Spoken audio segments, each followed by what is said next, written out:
Ito na mga kababayan, ha? Subscribe please. Please subscribe my channel.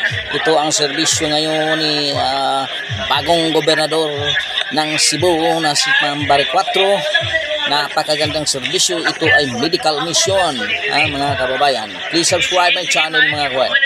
Ito ay ating susundan ang kanyang mga ginagawa bilang isang bagong gobernador ng Cebu mga kababayan.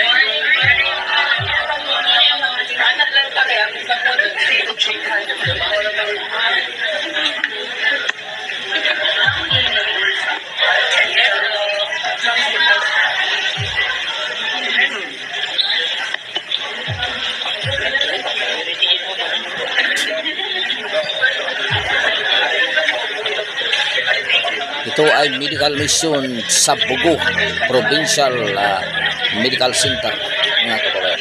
Provincial Hospital ng Bugo. So paki-subscribe naman ang channel. Subaybayan natin ang ginagawa ngayon ng ating bagong gobernador na isang member ng TDS ito. Isang member po ito ng PDP Laban. Napaka-proud naman ang ginagawa ni Governor Pambari 4 mga kababayan. Napakaganda. Ito ang napakaganda mga kababayan. Hindi ito yung suroy-suroy lang. Ito suroy, may benepisyo din ang nakukuha. Suroy-suroy medical mission. Hindi suroy-suroy sugbok. Ito ay suroy-suroy medical mission sa lahat ng mga probinsya. Ito ay ginagawa ngayon ni Pambari 4 mga kababayan.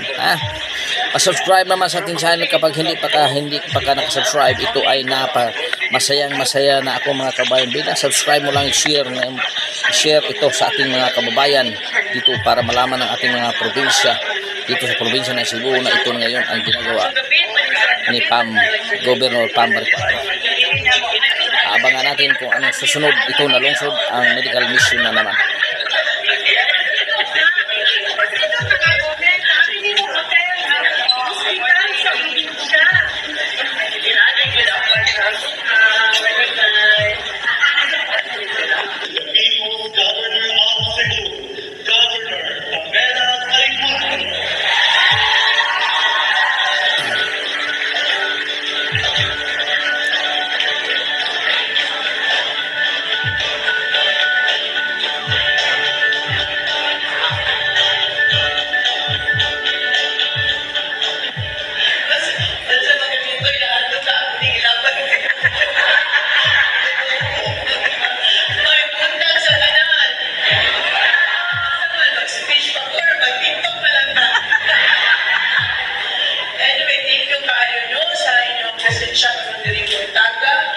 I'm so delighted to be here. Walang mga mausa kung kalipad karoon na naghangkit na ganito na nagpakamananga with this medical mission.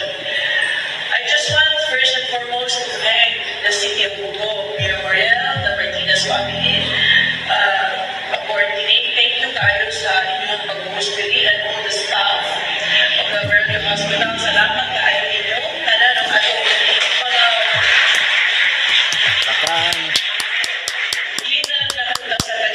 nasulti naman din kung saan ang ato ang mga naadili karong puntagan. I just want to greet my fellow public servants. Kamu ang expert ko diri, even our public servants who's with me today, or with me today. You've been here longer kay nako. So, ang ating mga doctors, mga nurses, Justice Eco. Most days are busy, full of chores and work, sometimes not knowing where to begin. Mga doctors, mga nurses, Justice Eco, or stand in the medical field, kamu ang mga experts. As governor, I'm just a facilitator.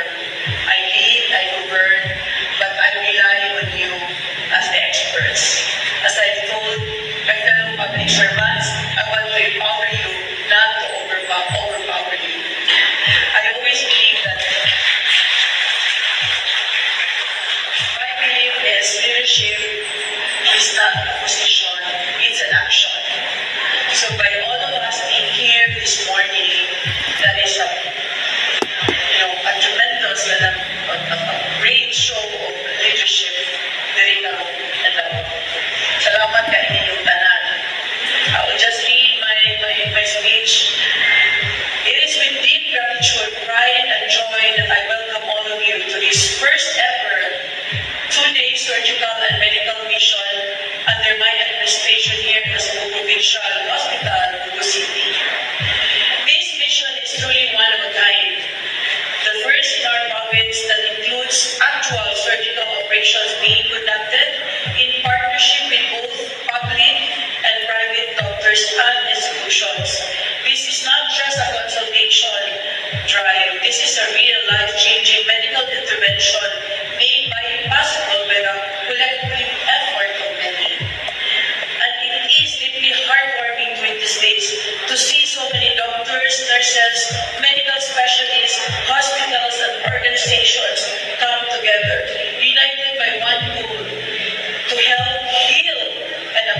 me personally or for this administration. Rather, I see myself simply as someone who opened the door. A door for those who have the heart, the skills, and the willingness to serve. Public service does not belong to government alone. It belongs to all of us. I hope this mission marks the beginning of a stronger collaboration between the provincial government, private hospitals, and our medical communities. Because this is how we start to rebuild and restore dignity to our healthcare system, one step at a time.